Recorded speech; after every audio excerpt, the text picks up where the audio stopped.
Kali ini saya akan membahas penyebab motor oleng ketika dikendarai. Nah, di sini sudah kelihatan mounting dari motor matic. Jadi setelah saya periksa, ternyata ada oblak di bagian mountingnya dan lebih jelasnya oblak di bagian bearingnya. Baik, kita lihat dulu ya, kita periksa. Nah, untuk pemeriksaannya, ini cuma digoyang atau didorong dari arah samping saja. Dan kelihatan oblaknya di bagian bearing. Untuk bagian bearing roda bagus, kemudian shock breaker di belakang juga bagus beserta busnya, dan ternyata ada oblak di bagian bearing mounting yang oblaknya. Baik, kita langsung saja bongkar. Untuk melepas bautnya itu menggunakan kunci ring 17, tetapi dengan syarat knalpotnya harus dilepas dahulu, dan kunci 12 sama kunci shock 14 langsung dilepas saja. Ini ada 4 baut ya, kiri kanan. Baut 14-nya ada 2, baut 12-nya ada 2, baut 17-nya ada 1. Karena yang baut 17 itu panjang. Kita lepas saja. Oh iya, untuk posisi motornya di standar tengah saja. Kemudian bagian depannya yang bawahnya diganjal saja sama kursi atau balok juga bisa. Kalau saya menggunakan kursi yang kecil warna kuning. Nah, sesudah dilepas murnya, langsung saja dilepas baut 17-nya. Untuk melepasnya juga lumayan sulit. Saya harus menggunakan as atau besi juga dipukul. Karena ini lumayan seret ya. Nah, sudah dilepas as 17-nya, langsung lepas baut 14 sama baut 12-nya. Ini kiri kanan juga dilepas. Untuk melepasnya harus hati-hati juga, dikarenakan kalau misalkan depannya nggak diganjal, takutnya motornya gubrak gitu. Nah, langsung lepas saja. Ini yang kanan. Yang kanan knalpotnya dilepas ya. Karena kalau knalpot nggak dilepas pasti susah kehalangan. Sama kabel rem tangan juga. Nah, ini bearingnya oblaknya. Nah, ini harus diganti dua-duanya. Ini ada 2 ya. Dan ini karet mountingnya juga sudah jelek, sudah oblak, sama udah oblak juga. Dua-duanya. Cuman yang ini belum terlalu parah. Nah, kita akan mengganti dengan yang baru. Kita coba periksa bos armnya. Nah, ini bos armnya juga sudah terlihat sobek ya karetnya. Dan ini juga harus diganti. Nah, ini untuk parts yang barunya. Saya beli original dari Yamaha-nya langsung. Untuk pembeliannya langsung ke bengkel resmi saja supaya benar-benar original. Untuk kodenya kita coba lihat kodenya.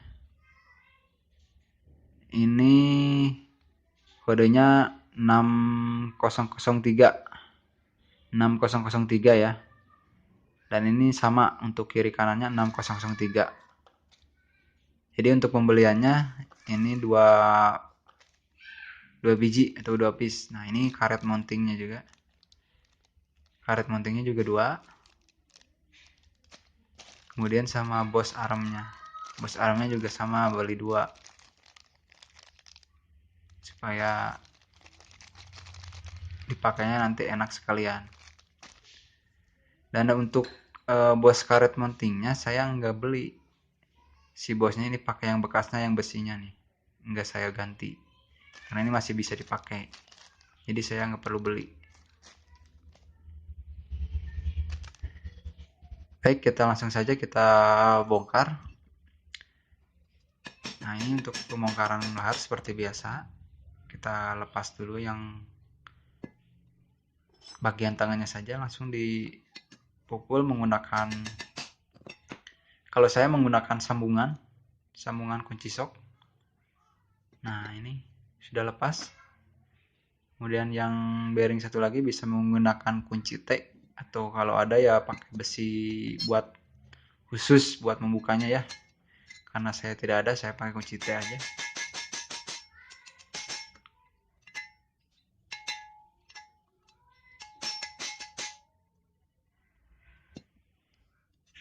Nah, ini lumayan seret ya. Dan memang si bearingnya juga sudah oblak. Nah, ini untuk pelepasan bos armnya ya. Memang untuk bos arm pembukaannya sulit sekali ya. Jadi ini saya sudah pasangkan alatnya, sudah langsung ditempel. Nah, ini pakai alat cuman buat nyari celah aja, nggak sampai lepas semua. Untuk pelepasnya tetap saya harus menggunakan palu ya, karena ruangnya cukup sulit juga. Ini cukup lama juga sih pelepasannya.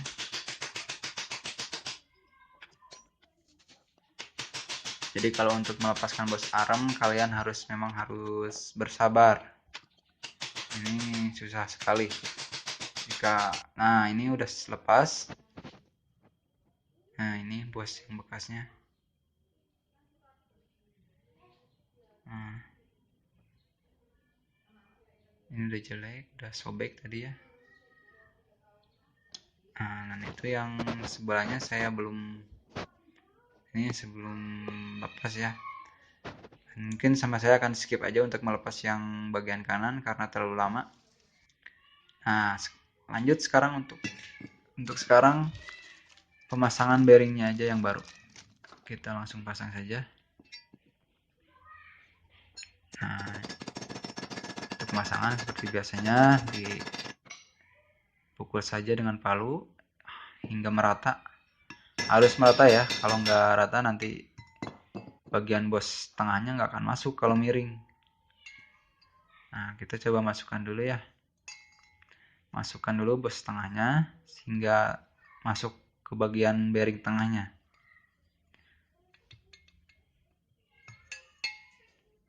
Kalau memang sulit untuk memasukkannya, coba pakai pelumas atau grease supaya langsung masuk. Nah, udah masuk ya. Sekarang yang bawahnya bisa diganjal sama bearing bekas. Nah, yang atasnya masukkan bearing baru supaya pas dipukul atau dipres yang bearing bawahnya tidak keluar, jadi harus diganjal juga sama bearing yang bekasnya saja.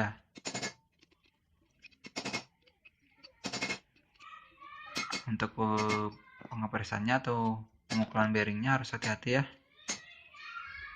dan harus sampai rata, tidak boleh miring, karena kalau nggak rata nanti pas masuk ke bagian sasisnya susah. Nah, ini udah tidak oblak. Nah, ini untuk karet mountingnya sudah oblak, kita ganti ya. Tuh, udah oblak, udah longgar, kita ganti sama yang baru. Nah, ini yang baru karetnya, aja. Nah, ini tengahnya masih seret ya, bagus.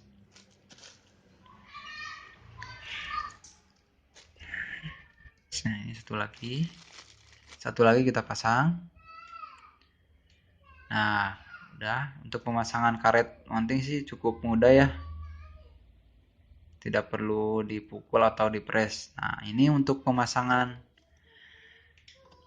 bos armnya atau bushingnya menggunakan presan yang tadi ya, karena kalau digedor atau dipukul dikhawatirkan si bagian crankcase-nya patah.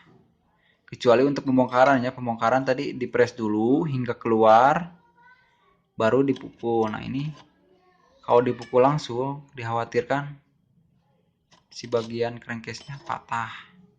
Jadi saya coba press dulu sampai ke dalam. Dan si bos yang barunya juga dikasih grease atau stempet ya biar agak licin masuknya. Nah udah, kalau sudah, saya hanya praktekin yang kiri saja ya, karena kalau dua-duanya cukup lama juga pemasangan presannya ini. Jadi saya hanya contohin yang satu aja, yang kiri, yang tadi dilepas. Tapi ini dua-duanya saya ganti ya, dua-duanya saya ganti. Karena ya nanggung, udah dibongkar gini harus diganti dua-duanya. Nah ini pasang karet mountingnya ya. Cukup mudah kalau pasang karet mounting, gak ada yang sulit. Cuman yang sulitnya itu yang pelepasan bos arm sama pemasangan sih. Kalau masang bearing mounting sih hampir sama aja kayak pasang bearing roda ya, bearing roda depan.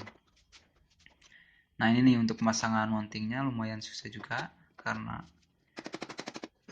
si sasisnya juga ikut turun ke bawah. Nah udah dimasuk. Nah selanjutnya pasang baut 14. Baut 14 yang bawah dulu ya, yang ke crankcase atau bos arm.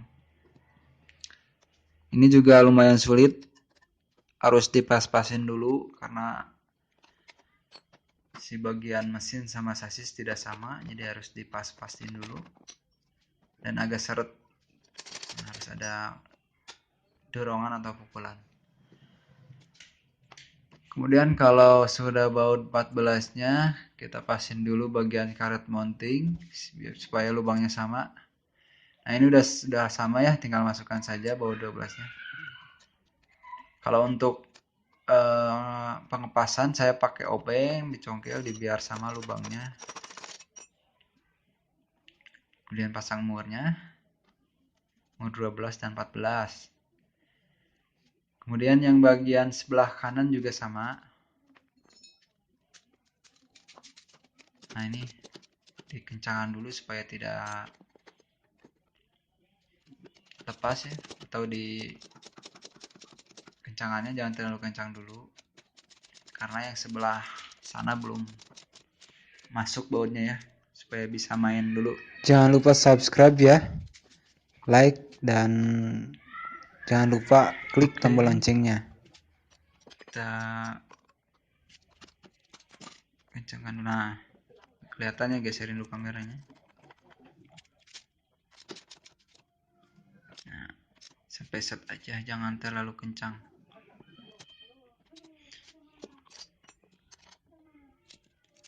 Atau misalkan mau kencang juga boleh, yang penting yang sebelah sana udah pas aja gitu, supaya kalian tidak lupa. Nah ini udah dimasukkan ya,